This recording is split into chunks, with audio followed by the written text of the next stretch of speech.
Lalo na po sa ating mga Marcos loyalist. Sabi ko sa inyo, panahon na magkaisa po tayo.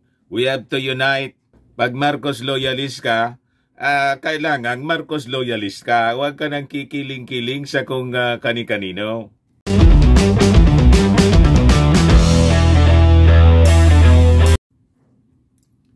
O anya, Mr. Maravillas? Lalo bagag umusok si Maudigs, nagpapresko na naman kagabi. Opo, napanood natin mga kababayan. Rumisba kay President BBM na misinterpret siguro po yung sinabi ng ating Pangulo before na lumipad papuntang Vietnam. Nasabi ng Pangulo, ipiktuan niya siguro ng matagal niyang paggamit ng fentanyl. Kailangan siguroan niya na magpatingin na siya sa doktor. Tingnan ng kanyang mga doktor. Concern lang yung ating Pangulong Bongbong Marcos sa kalagayan po ng dating Pangulong Digong na misinterpret siguro. Lalong umusok po. Bumuelta po. Talaga niya, Mr. Maravillas, palaway si Digong. Baka po mga kababayan ginagatungan ng kanyang kaibigang si Xi Jinping ng China na manggulo. Di ba? Para niya, Mr. Maravillas, hindi malayo yung inyong theory. Yun ang gawain po ng China sa buong mundo. Nagpi-finance ng mga political leaders sa mga bansa. Malamang kasama po yung ating bansa kasi may interest po sila dito sa West Philippine Sea. Kaya nanggugulo si best friend ni Xi Jinping. Ito pa, bumuelta kagabi. Duterte dares PBBM to take drug test. Ayan pa, biglang nagpatawag ng press con sa local media doon sa Davao. Kasama yung dati niyang mga opisyal. Ito yata si Ibasco, yung dati niyang executive secretary yata, kung hindi ako nagkakamali. Tapos ito si Alvarez, biglang nagbaglik na loob.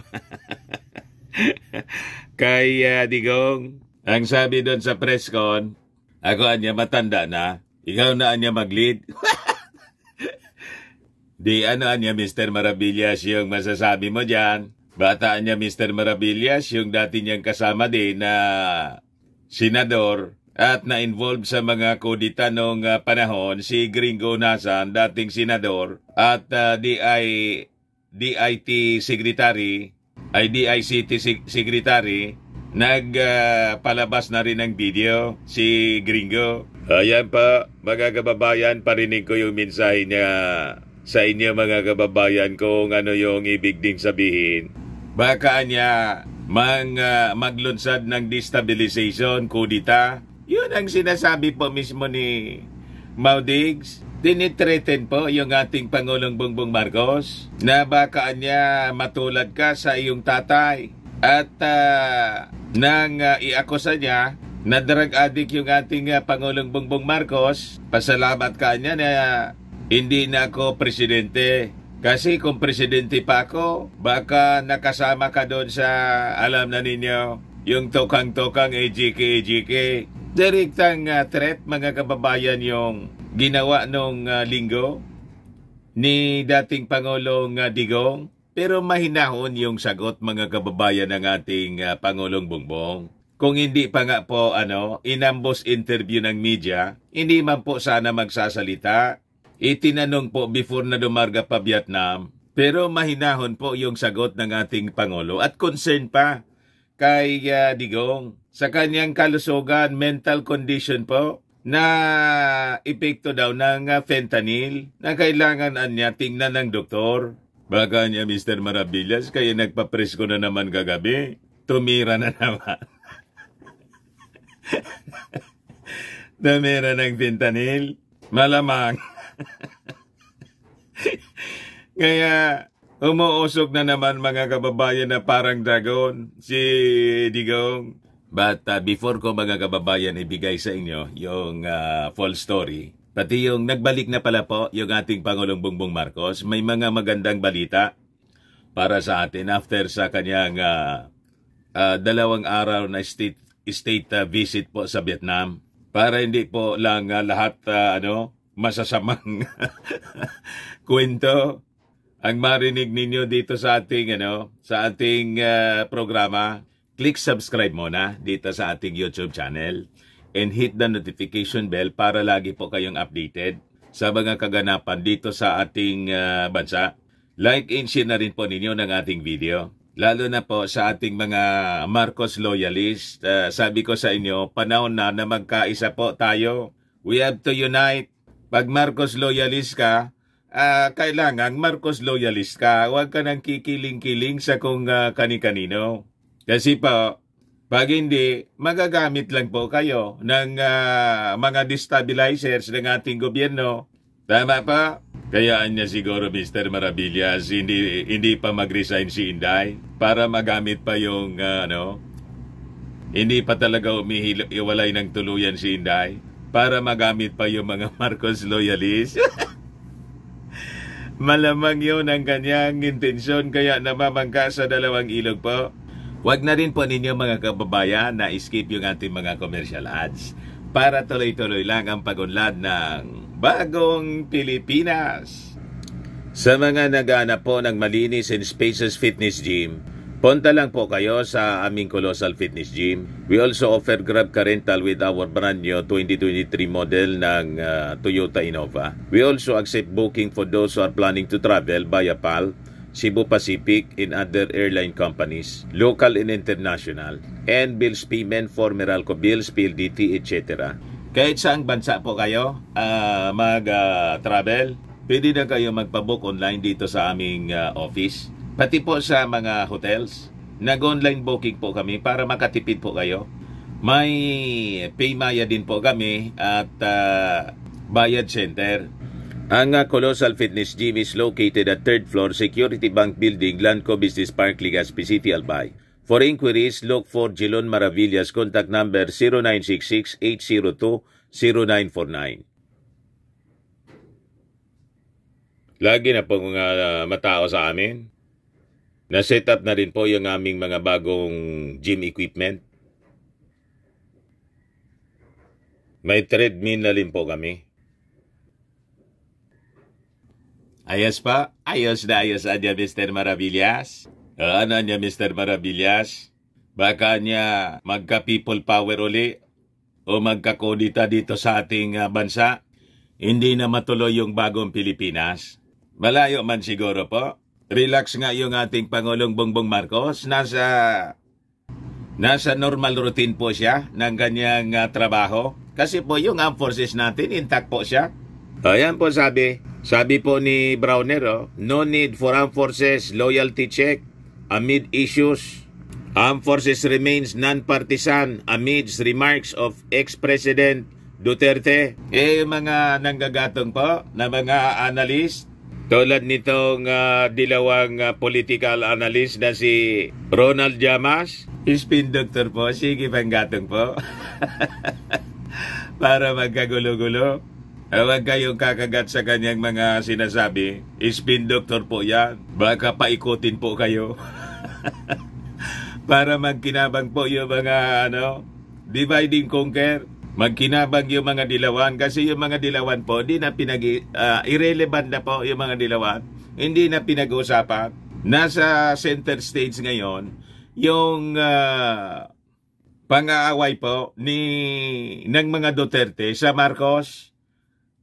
Bakit niya Mr. Maravillas ang sinasabi mo, pang-away ng mga Duterte? Yan po yung tamang terminology. Hindi po yung sinasabi nila, away between Marcos and Duterte. Hindi po nakikipag-away si Bongbong Marcos. Kahit nga po si Martin Romualdez, hindi po sila nakikipag-away. Kumbaga, sumasagot na si Bongbong saka si Martin Romualdez para magpaliwanag lang po. Pero mang-away, hindi po sila nang-away ever since. Ang pamilya Marcos hindi nang-away. Kahit nung kanyang ama, anang away po, yung mga Aquino. Di ba noon? Yung mga dilawan yung nang-aaway, inaaway ng inaaway, yung matandang Marcos. Kasi nga po, gusto nilang to make over. Nainggit po. The same po ngayon. Di ba? Kaya ginagamit nila mga kababayan yung issue sa People's Initiative para siraan po yung ating administrasyon. Ang narrative nila, they want to, yung mga Marcoses, gusto na naman anyang mag-perpetuate into power. Just like his father, yun ang narrative po nila. Kaya anya sinusulong yung People's Initiative. Nilalasod po yung isipan ng mga mamamayang Filipino. Huwag na tayong pauulit po sa ganong uri ng panglalason. Kaya po, nag-iingay ngayon si dating Pangulong Digong. Kaya po, sige po ang papreskon sunod-sunod ngayon. Noong linggo nagpapreskon sa Davao. Ngayon, nagpapreskon na naman. Hindi man kasi mga kababayan masyadong kinakagat ng mainstream media. Yung mga sinasabi ni Maudigs, kahit umatake na ng todo-todo doon sa prayer rally po. Ginamit lang niya Mr. Maravillas yung prayer rally. Sinabi niyo pa. Hindi man po yun prayer rally, kundi anti-government rally po. Anti-Marcos, anti-government rally. O ngayon, gusto niya ulitin. O kaya po, nagpa-preskon uli kagabi. May dagdag siyang challenge. Magpa-drug test daw yung ating Pangulong.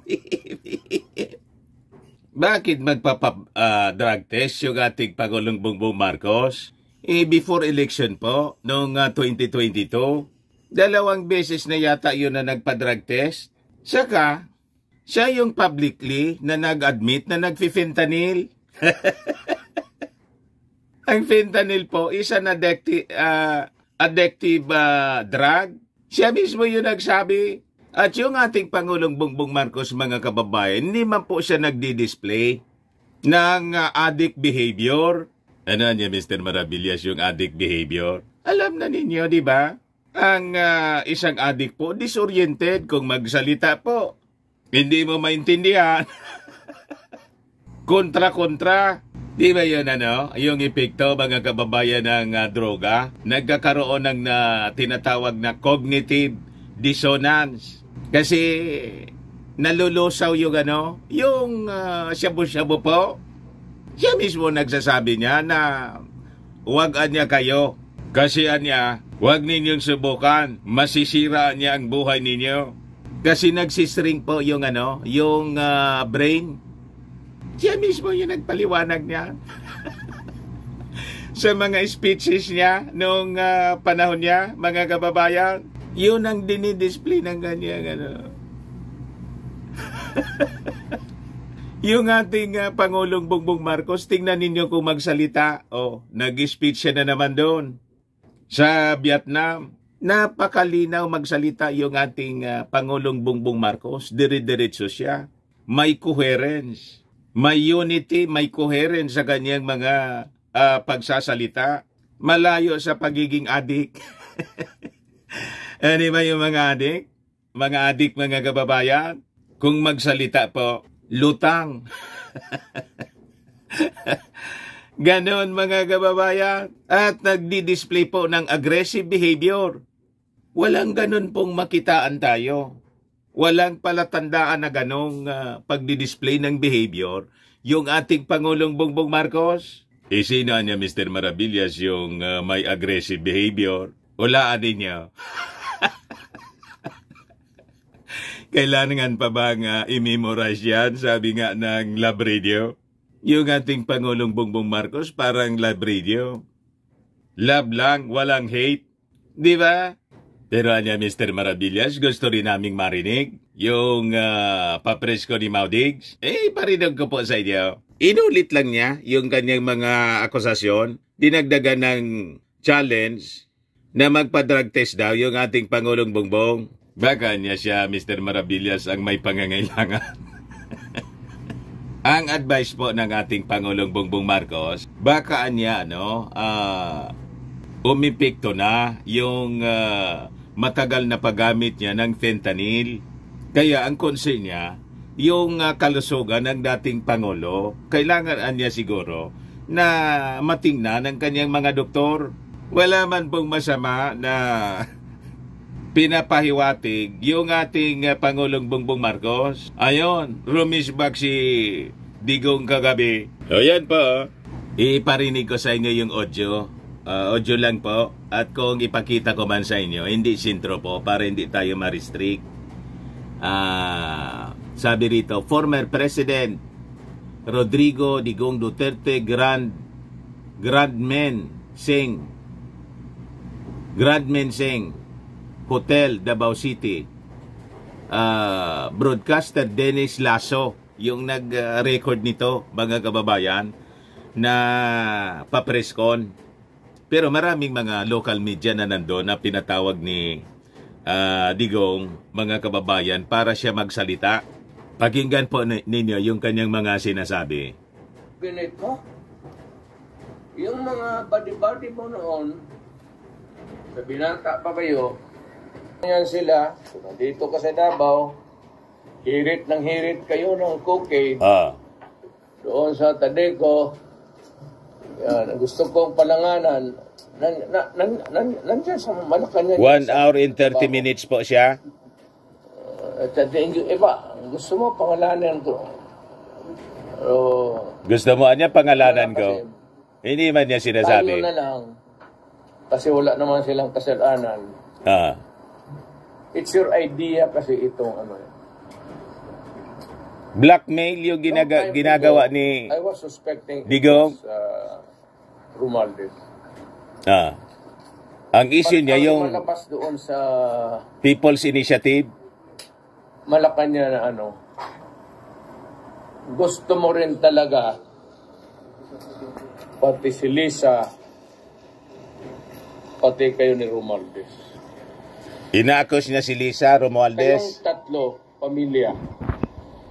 What is the purpose of this People's Initiative to amend the Constitution?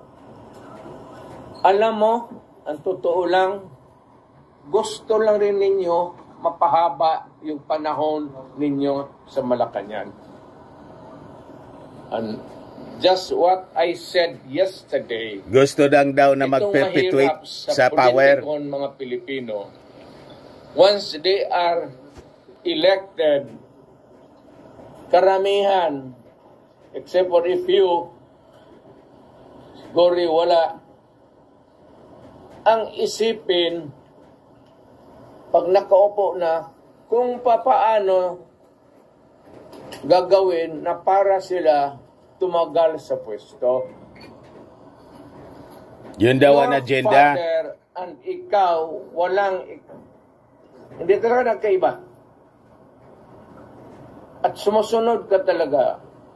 And I said that if you continue, if you do not stop this nonsense, you will go out to Malacanang the way exactly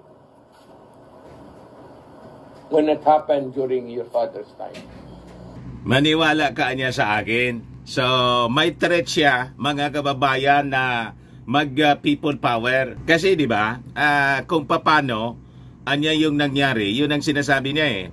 Kung ano anya yung nangyari sa yung tatay, yun ang mangyayari sa'yo. Pag hindi mo anya ito tinigilan, this nonsense, referring to the People's Initiative, kung saan yung ating Pangulong Bongbong Marcos, hindi man po siya nagsusulong ng People's Initiative.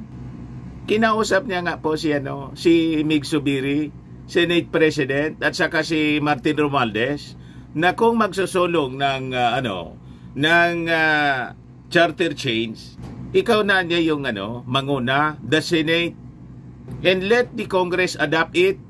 So it will be Congress action, hindi yung People's Initiative yung pinapaboran ng ating Pangulong Bongbong Marcos. And it's only be yung economic provisions lang yung gagalawin po, mga kababayan. Ngayon, kino-confuse nila yung tao para gatungan po na mag-alsa.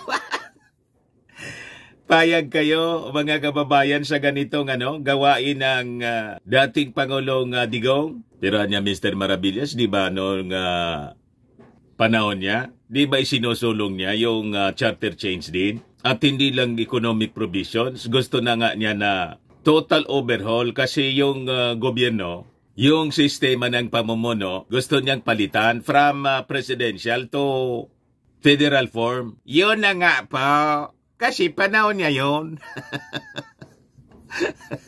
Pero hindi nagtagumpay. Ngayon, na hindi na niya panahon, kontra na siya.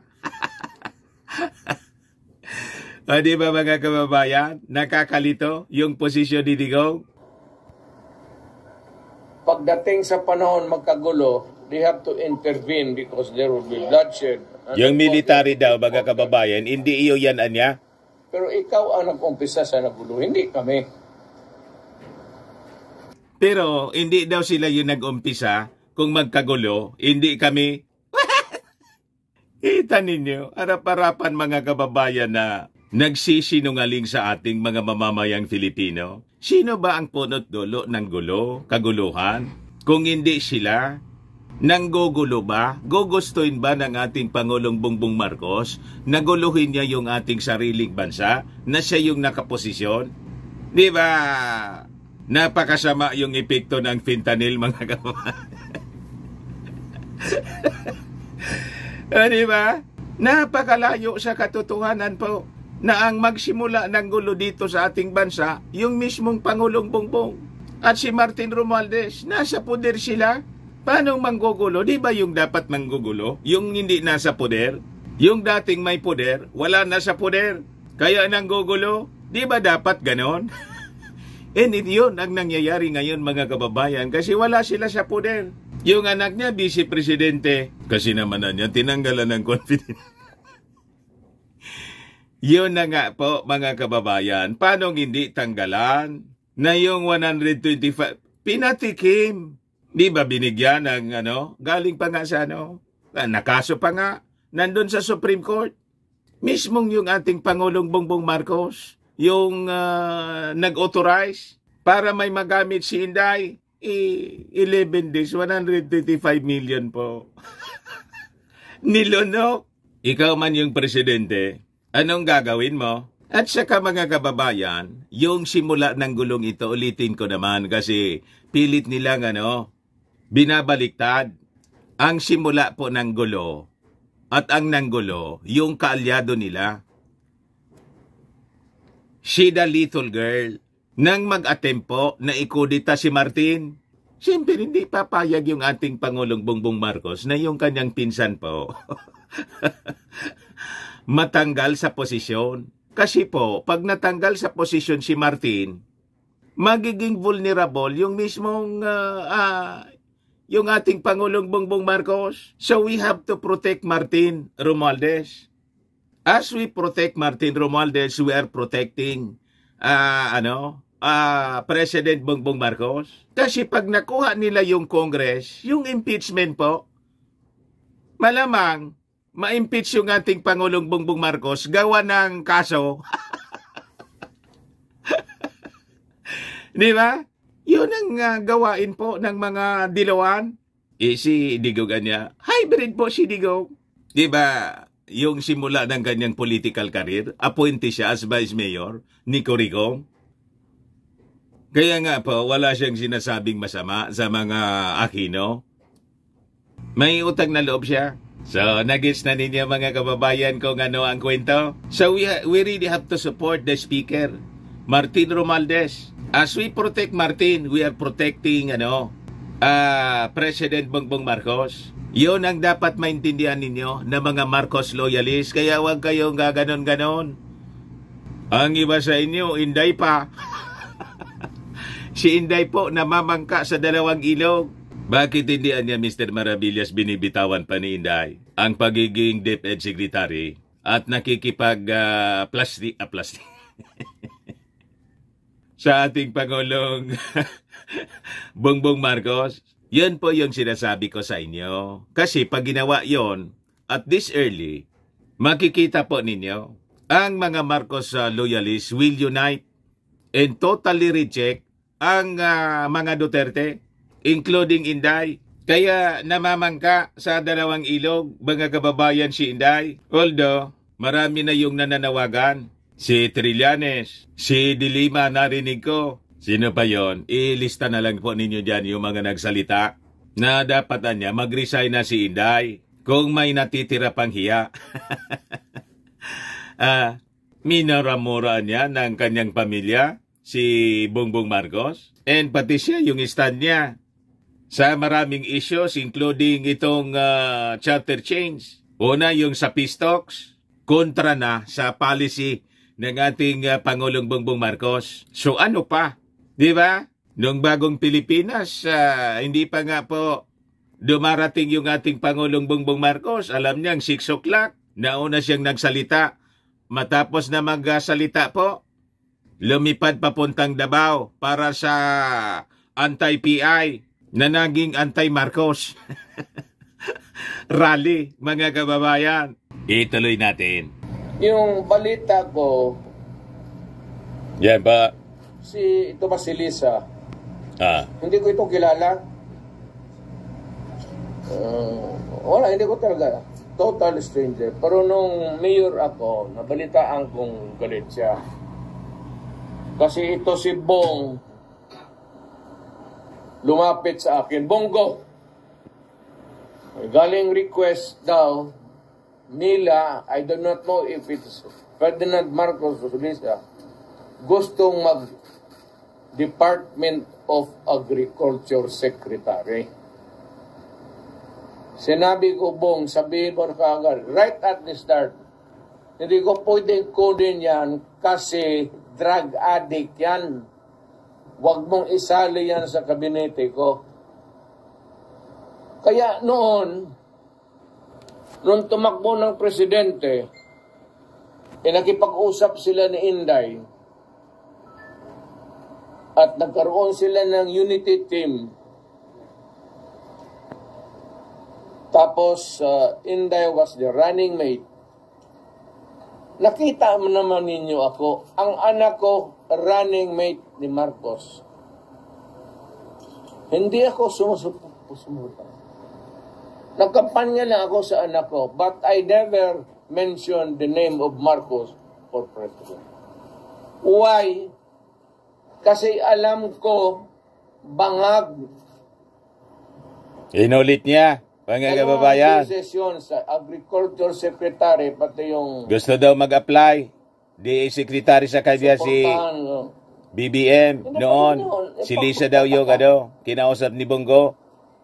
Kinausap si Bongo. Ng anak ko, running mate niya. Kaya hindi daw siya ng nangampanya. Salita paski dito sa Davao na suportahan natin. Yun ang mga corrections na dapat kasi pag hindi, baka maging totoo. You know, a lie repeated 1,000 times, baka maging totoo. Dito pa lang supalpalin ko na kayo. So, alayan niya, repeated 1,000 times, it becomes true. Yun ang ginagawa niya. Paulit-ulit po. At pumunta daw na Germany, mga kababayan, yung ating Pangulong Bongbong Marcos noon, before ng kampanya, para magpa-rehab. At yung PDEA, pinagmumura niya mga kababayan kasi sinabi ng PDEA, wala niya kaming records na ganon. Wala sa WhatsApp list. Kahit na noon pa niya, hanggang ngayon, walang Bongbong Marcos. Galit na galit po si Digong sa PDEA. May records sa niyan. Parinig ko po sa inyo yung sabi niya tungkol sa PDEA. Huwag kayong magtaka na PDEA walang ibigay sa kanya. Kung presidente yan maghingi sa sarili niyang derogatory report, ibigay mo?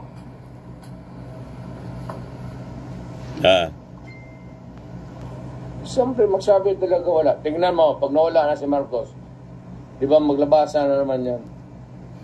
Buwang na PDEA. Buwang na PDEA.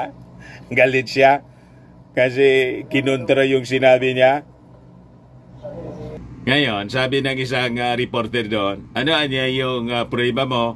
Sabi ni Digong, it is not me niya to prove. Abogado siya.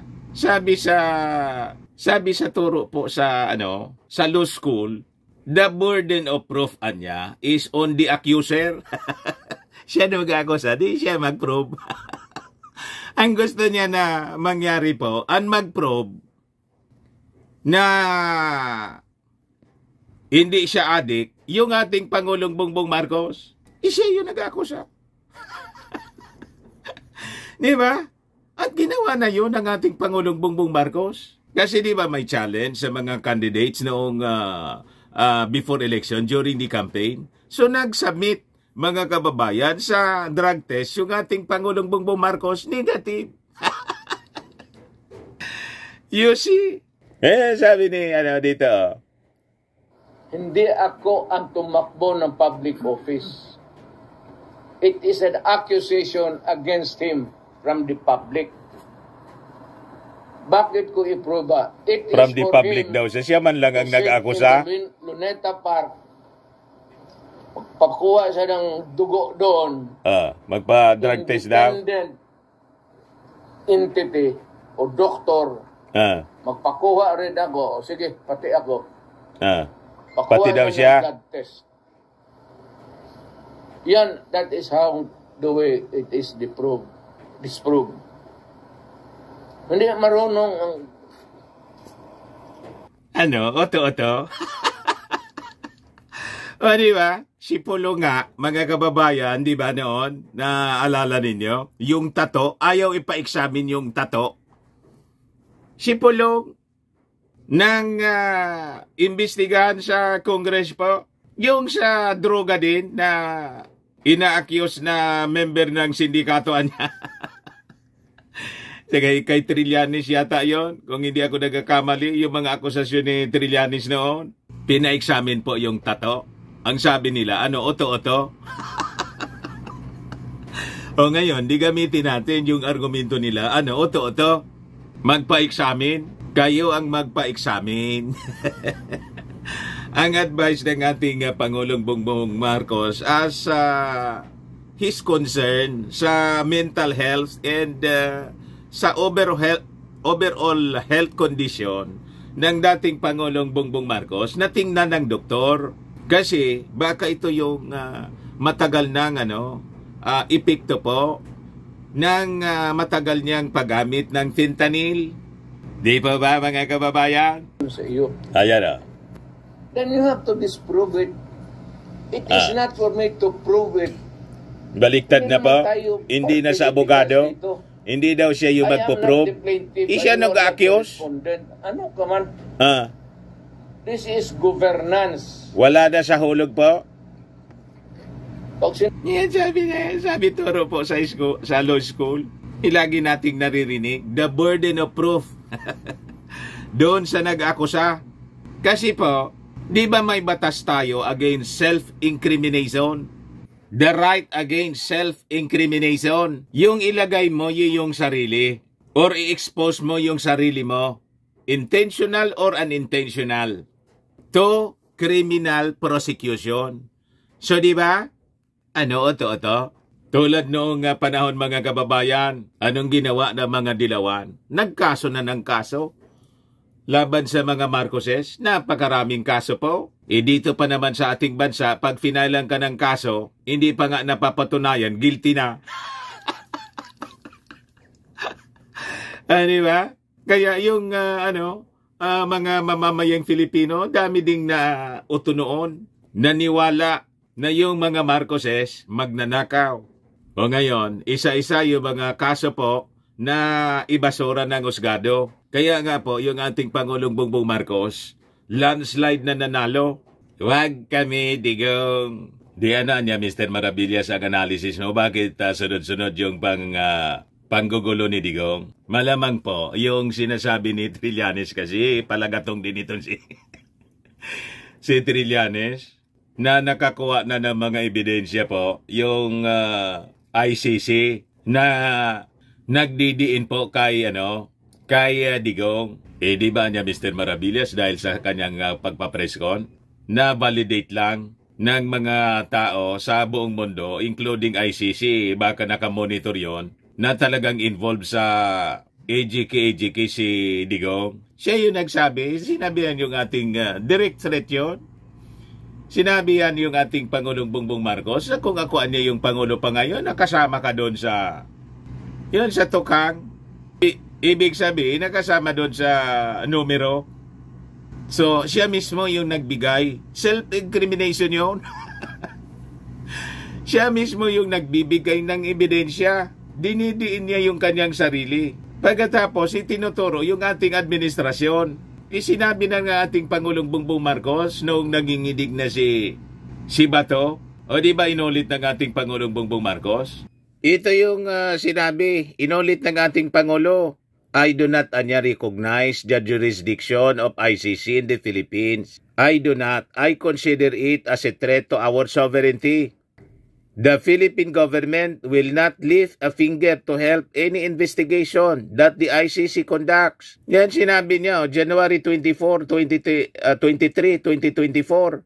Yan kasi, gumawa kayo ng sarili ninyong multo na kinakatakutan ninyo. Pagkatapos, ituturo ninyo, sisisihin ninyo yung ating Pangulong Bongbong Marcos. Nanggugulo kayo ngayon. Kayo yung nagsimula niyan, lahat. Pero anya, Mr. Maravillas, gusto rin naming marinig yung sinabi ni Gringo, unasan. Di po, yung video ni Gringo, biglang lumabas po. Kalyado ito ni Digong. So parang ang may sala pa sa kanyang payag, yung ating Pangulong Bongbong. Iparinig ko sa inyo po, mga kababayan, yung kanyang sinasabi. Yung audio lang po. I have stood at the gates of the presidential palace in full combat gear many times in my life, both as a defender and attacker, driven by my conscience rather than an invitation or adventurism. Pagmamahal sa bayan at mga mamamayan ang palaging nagtutulak sa akin bilang isang sundalo, bilang isang public servant, at bilang isang ordinaryong mamamayan. The effects of a divided society, people, and our armed forces are unacceptable to every Filipino, especially considering the current global situation that we must confront together, united as one people. I appeal to our leaders to show sobriety and the utmost level of patriotism and statesmanship for the sake of our children who always look up to us as examples of political unity. Buong pagpapakumbaba kong hinihimok sina Pangulong Bongbong Marcos at dating Pangulong Rodrigo Duterte na maglaan ng kahit sandaling panahon para sila'y magkasama at makapagsagawa ng isang makabuluhang talakayan tungkol sa mga issue at alalahanin ng ating bansa sa kasalukuyan at sa hinaharap. Naniniwala ako na lahat tayo'y may kakayahang iwasan ang mga panganib ng digmaan o hidwaan at ang mga pinsalang dulot ng pagkawatak-watak ng ating bansa. Mahal ko ang Pilipinas. Mahal ko ang mga Pilipino. At hindi ako natatakot na isakripisyo ang aking buhay gaya ng aking ginawa sa nakaraan.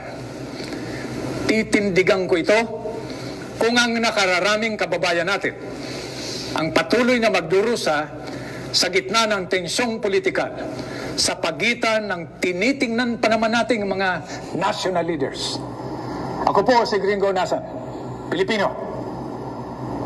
Diyan niya, Mr. Maravillas. Ang masasabi mo, okay naman yung statement niya. Kailangan dapat niyang sawayin ang nanggugulo po yung kanyang amo. Si Digong po yung nanggugulo, yung tinatawag ng pagkakaisa, unity. Yun ang statement ng ating Pangulong Bongbong Marcos. Kaya nga po kahit minura-mura po siya ni Digong, pati ni Baste, ni Pulong, wala tayong marinig na masamang mga pananalita galing sa ating Pangulong Bongbong Marcos. In fact, yung statement niya po, naniniwala pa rin siya sa pagkakaisa ng mga Duterte. at kanyang administrasyon, yung unity team po. Ayan ang sabi ng ating Pangulo. Sabi dito sa balita, President Marcos insists that the unity team is still intact despite former President Rodrigo Duterte accusing him of illegal drug use in Davao City. In Davao City, Mayor Sebastian Duterte calling for his resignation. Kaya ba, sabi niya, if you remember, unity team is not just one party of two parties or three parties. It's the unification of all political, hopefully all political forces in the Philippines to come together for the good of our country. And that is still there. It is still vibrant. It is still working. And we will continue. Kaya nga po, hindi pa niya tinatanggal po si Inday as secretary ng Department of Education. Hindi siya nakikisali kahit alam niya na pamilya mismo ni Inday yung naninira sa kanya. At hindi simpleng paninira po, seryosong paninira. Nakita ninyo? Pero Mr. Maravillas, nakita mo yung departure ng ating Pangulo pa Vietnam? Inisnab ni Lisa Marcos si Inday. Nakita ko po yon. Dati, lagi silang magkatabi at saka nag-uusap, nagtatawanan. Ngayon nga po, kitang-kitang inisnab ni Mrs. Lisa Marcos, Atty. Lisa Marcos, si Inday po. Normal man yun po, mga kababayan. Kasi nasaktan din siyempre yung First Lady. Imagine yung mga binitawang pananalita ng tatay ni Inday sa kanyang asawa. Siyempre nasaktan yung tao. So hindi niya magawa na makipagplastikan. Iniwasan na lang po niya. Ito po siya, mga kababayan sa coverage ng RTBM. Ito si Inday. Ito si Executive Secretary Lucas Bersamin.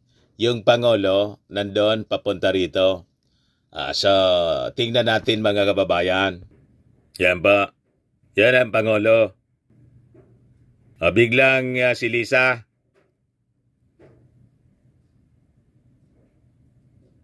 Ayan ba? Ayun. Diretso na po si...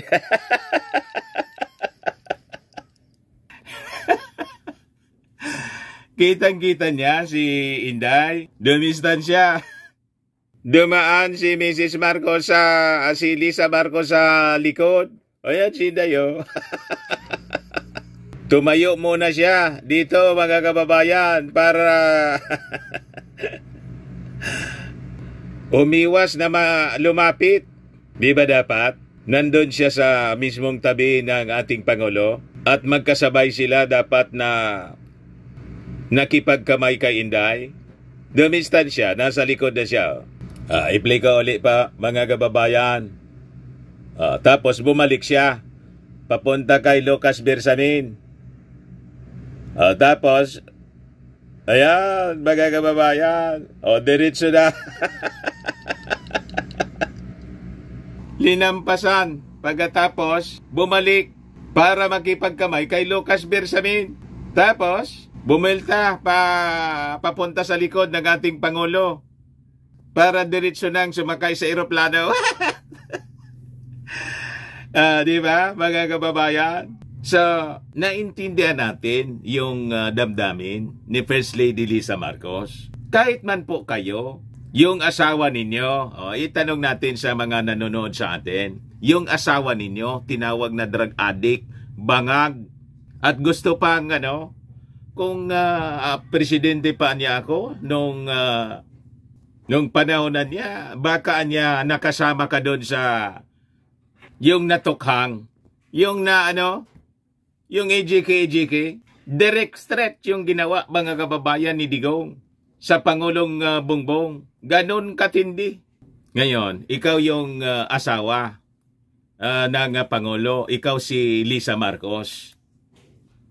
Nakita mo yung anak na di man lang sinawa yung kanyang tatay, wala man lang pong statement. Nitawagan siya siguro Madam First Lady, pagpasensya na ninyo yung tatay ko, talagang ganyan yan. Matanda na kasi, tinawag na bangag yung ating Pangulo, yung inyong asawa. Masanay ka na kasi di ba yun ang ginawa niya noon? Pero ako nakipag-unity pa rin sa ating Pangulo kasi hindi ako naniniwala sa sinasabi ng aking tatay. Walang ganun po.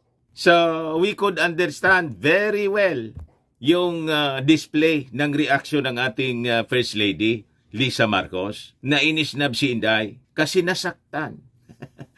Di po ba, mga kababayan? Baka niya naman masamain ng iba. Si Inday nga po, inisnab si si Martin Romualdez. Kinakamayan pa.